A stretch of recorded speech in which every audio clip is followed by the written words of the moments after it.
זה היה סיפור של חורף, מכיוון שהגשם ממילא זלף, והעצים נשבו וטיפות זלגו מענף לענף, מכיוון שממילא ים געש והגלים קצפו והחול נרטב, והיית לבד וחיפשת חבר.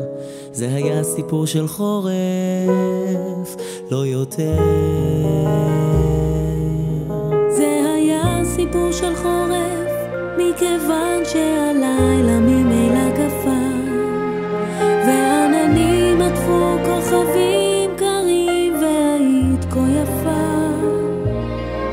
מכיוון שממילא עודך, ורציתי בך רטובה וקרובה, ואת גרה שם בפינת חצר.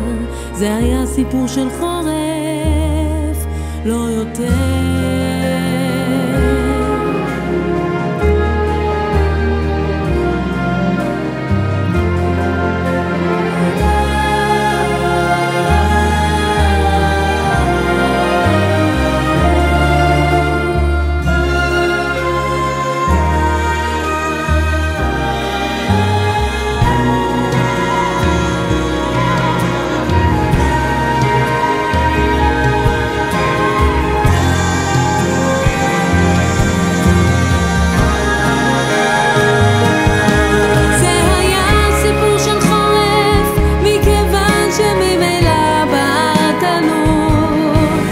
שזיו טפטף בחלון הסגור ואהבתי אותה,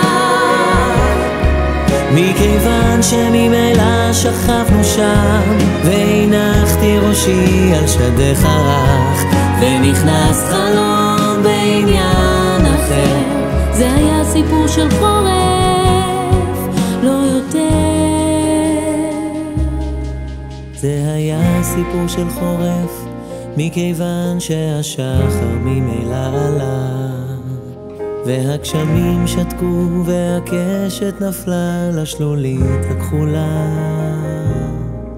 מכיוון שממילא ים נרגע והגלים חזרו והחול יבש, ושנים חלפו ואני אומר, זה היה סיפור של חורף.